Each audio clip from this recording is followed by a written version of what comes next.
My dear respective brothers and sisters and elders, the days when we thought that the only way that our kids would become corrupted is by them hanging around with the wrong crowd, these days are long over. Let me say that again. The days when we thought that the only way that our kids would become corrupted is by them hanging around with the wrong crowd, these days are long over. We are living in a day and age, because of these devices that we have handed over to our kids. The children are inside of the house and outside of the house at the same time. They have the World Wide Web a fingertip away. And this is what www stands for. For a very long time, we would advise our kids with the hadith of the Prophet sallallahu alaihi wasallam, the hadith that are very well known. الرجل على دين خليله فلينظر أحدكم من يخالل. A man is upon the religion of his friend, so let him be extra careful of who he sits with and who he mingles and hangs around with. And the hadith of the perfume seller and the blacksmith, إنما مثل جليس الصالح وجليس السوء كحامل المسك ونافخ الكير. What happens when you go to the perfume seller? إما أن تبتاع منه وإما أن تجد منه ريحا طيبة. Either he's going to sell you something, or you're going to walk out smelling nice. وإما يحذيك. As for the blacksmith, either you're going to come out smelling extremely bad, or he's going to maybe accidentally burn your clothes. What do we take from this? That the people that we hang around with, it will end up leaving an influence on us. They leave traces of what they are upon on ourselves. And the statement of Abdullah ibn Mas'ud radiyallahu ta'ala anhu, لا تصحب إلا من أعانك على ذكر الله. Do not befriend except the person who reminds you of Allah subhanahu wa ta'ala. But this is not the mawdu'. This is not the topic that I want to speak about today, because we are dealing with a completely different monster. Al-Raghib al-Asfahani rahmatullahi alayh, he mentioned something very powerful that should be written with golden ink.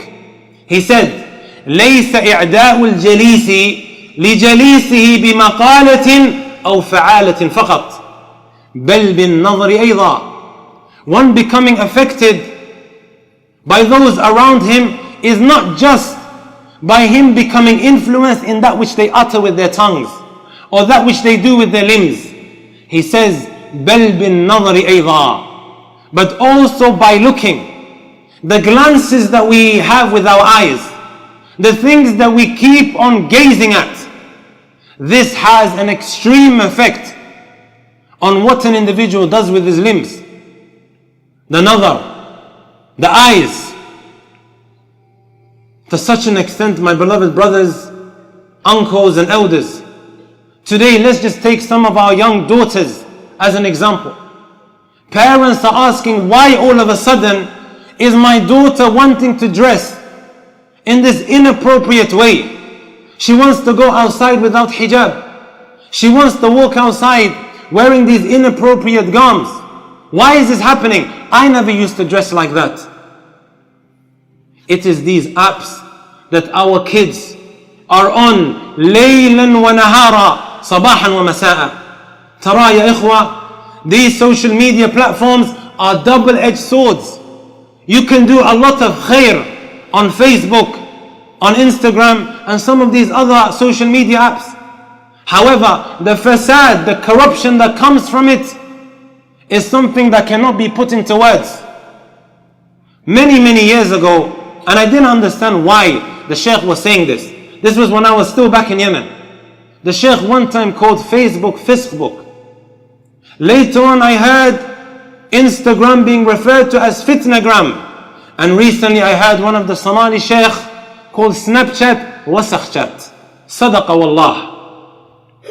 When some of the brothers introduced me to Instagram, they said you can get to the shabab. You can inshallah ta'ala deliver a reminder to them through places like Instagram. Maybe they will come across a reminder and they will take heed. because many are on there looking at filth and evil. But they said to me, don't click the search button. What happens when you click the search button? I think most of us shabab, we know. All of the filth that comes up, all of the haram that we see, has a huge effect on an individual's heart. So you find this miskina, this 11-year-old or this 12-year-old, laylan wa naharan, she's on these social media apps. One video after the next, scrolling, doesn't seem to be finishing. So much so that the hearts from a very young age has become absolutely black. لا يعرف معروفا ولا ينكر منكرا. When an opportunity of doing good arises, they don't feel like doing it. They see the muharramat, they become desensitized to it. It's become a norm.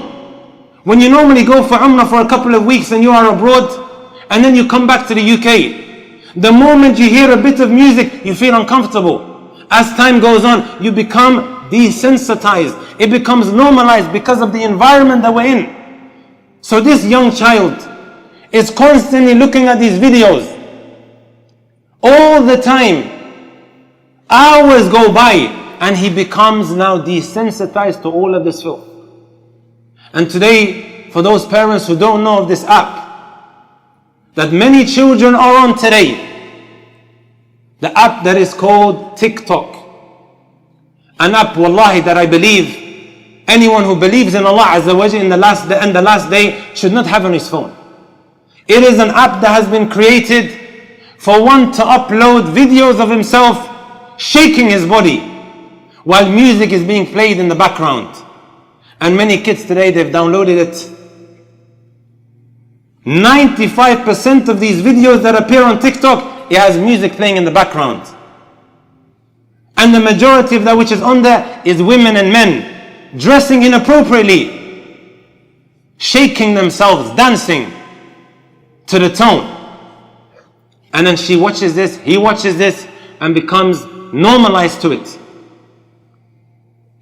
My dear respective brothers and sisters, especially our elders, sometimes what happens, we hand over these gadgets to our children because we are occupied. We don't want them to busy us. From the musalsalat, the series that we are watching on TV, whether it's NBC, Hollywood, Bollywood, you name it, we want something to busy them. So we give them these devices so we can be focused on that which we are watching. One of the aunties recently came up to me and she said, please talk to my daughter. She's watching all of this filth on social media. I asked the mum or this auntie an honest question. Habriya, do you have Snapchat on your phone? She goes, yes. How can we expect our kids to be any different when we ourselves are doing it? The Somalis, they say, wherever the camel goes, the children, they go the exact same direction. They are watching their parents laylan wa naharan sitting in front of the TV. Why should the child do anything different? Why should he think, okay, I need to be different from my parents? We know, as the Messenger sallallahu alayhi wa sallam told us, كل مولود يولد على الفطرة فأبواه يهودانه أو ينصرانه أو يمجسانه. Every mawlud, newborn, is born on the fitrah, the natural disposition. It is the parent, because of their influence, they turn him into a Jew, or they turn him into a Nasrani, or they turn him into a Majusi. They have a huge effect on the child, and perhaps maybe the direction that he ends up taking. This is why, my beloved brothers, uncles and elders and sisters, I really respect those parents who have day-to-day sittings with their kids. Not only jalsatul muhasabah, when the only time one may sit with his child is when he's done something wrong.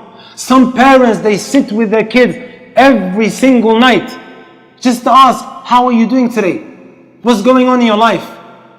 If we don't influence our kids, or we don't have a relationship with them, or we don't befriend them, wallahi al-azim, there will be enough people today who are ready to welcome them with open arms in today's society, to drag them to fisq and fasad, to evil and filth.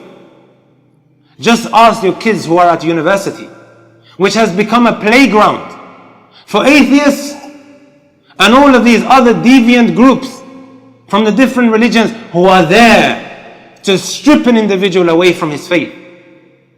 So much so the child begins to hide what he believes, and he's got no one to talk to. The parents are busy, hum fi wadi wa huwa fi wadin akhar, and they don't know what's happening. They don't have a clue what's actually taking place. And this, having spoken about the issue of social media, if you think about it also, why is there a growth in Muslims today renegating, leaving the religion of Islam? That which has a huge role to play is that which they access online. That is so easy for them to access. They follow some of these hashtags and then they become exposed to all of these doubts. Allah subhanahu wa ta'ala tells in the Quran, ثُمَّ لَتُسْأَلُنَّ يَوْمَئِذٍ عَنِ النَّعِيمِ. We are going to be asked about the bliss, the blessings that we have, all the good things that we enjoy and we take pleasure out of. Sometimes we give them these gadgets, right, because we feel all of her relatives and his relatives, they have it. If I don't buy it for him, then he's going to feel left out. No problem. Walakin, my brothers and my sisters and my uncles and my elders, we are going to be asked about that which we are handing over. This ayah that I just quoted, the tafsir, as the Messenger mentioned, al-aswadan. You're going to be asked about the tamar, the dates and the water that we consume. If we are going to be asked about this, then billahi alaykum, we're not going to be asked about these gadgets that we are handing over, which is our responsibility to be controlling and checking constantly what they are doing. The Messenger sallallahu alayhi wa sallam, he said in a hadith, لا تزول قدم عبد حتى يسأل عن أربع. One's feet on Yawm al-Qiyamah will not move until he's asked about four things. One of the things was وعن ماله من أين اكتسبه وفيما أنفقه. Where you got your money from and what you spent it on. Yes, we are going to be asked about it. كلكم راع وكلكم مسؤول عن رعيته. Every single individual is a shepherd, and every single individual has the responsibility of looking after his flock. The Messenger sallallahu alayhi wa sallam, he said in another hadith, ما من عبد يسترعيه الله رعية يموت يوم يموت وهو غاش من رعيته إلا حرم الله عليه الجنة. There's not an individual who has had a responsibility placed on his neck. The day when he dies as a ghash, someone who's deceived his kids. How does one deceive his kids? The other narration states, وَلَمْ يُحِطْهَا بِنُصْحِهِ. He did not advise them accordingly. He saw them engaging in that which is displeasing to Allah. He said, it's enough. Leave him. He's still a young child. Wallahi al-azim, guys. I saw one of the relatives tell me, leave her. Let her carry on listening to Justin Bieber. One of the relatives is saying, after I tried to advise, do something about this. She's still young. What happens when you're still young? And you become used to something, you grow up on something, right? It becomes a norm. And later on it's extremely difficult to change it. Look at this hadith of Umar ibn Abi Salama. He said, كنت غلاما في حجر النبي صلى الله عليه وسلم. I was a young child. And one time we was eating with the Prophet صلى الله عليه وسلم. My hands were going everywhere. And then look what the Messenger صلى الله عليه وسلم said to him. He didn't just say, he's still a young child, leave him. Don't worry, later on he will realize.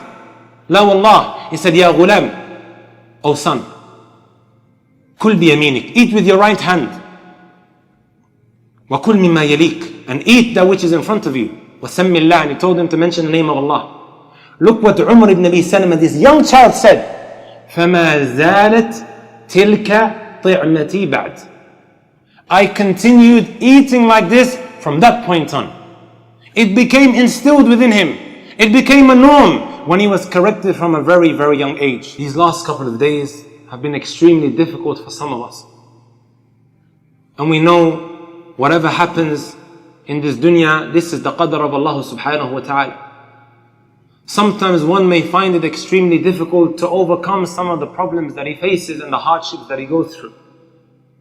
However, our deen is so perfect that it gives us a solution for everything and anything.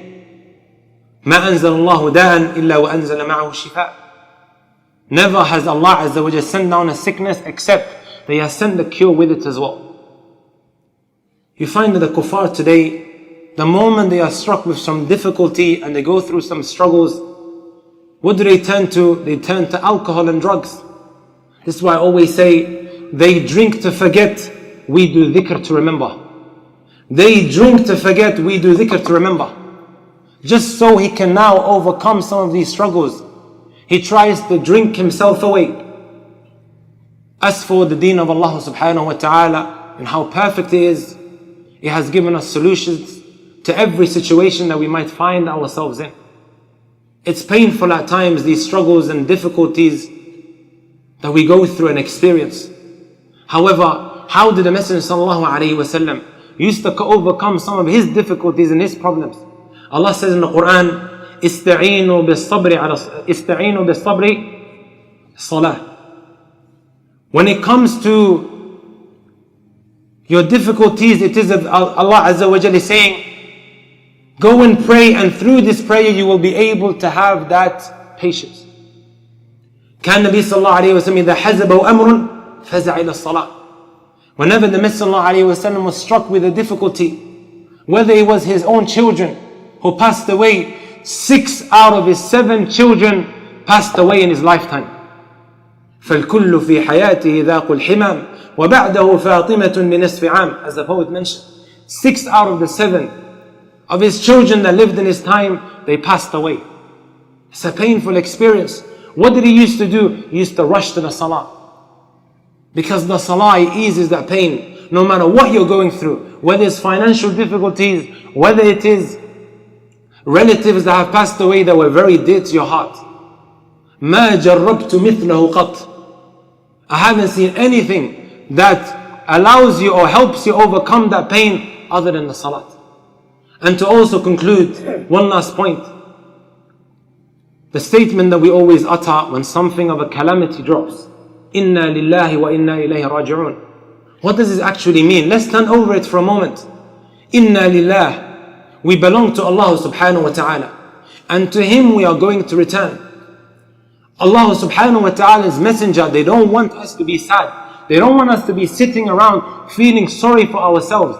This is why we've been told to say, قَدَّرَ اللَّهُ وَمَا شَاءَ فَعَلْ وَلَا تَقُلْ لَوْ أَنِّي فَعَلْتُ كَذَا وَكَذَا. Don't say, if only, if only, if only, if only. But rather say, قَدَّرَ اللَّهُ مَا شَاءَ فَعَلْ. You're returning the affair back to Allah Azza wa Jal. Why? لأن لو يفتح عمل الشيطان. It opens the door of shaitan, constantly saying, if only, if only. But if one does that, he gets back up on his feet and khalas, he moves on. Because he realizes everything that is happening is in the hands of Allah subhanahu wa ta'ala. أنا أريد وأنت تريد والله يفعل ما يريد. I want sometimes to do something, you want to do sometimes something. But it is Allah subhanahu wa ta'ala whose decree and whose plan always falls through.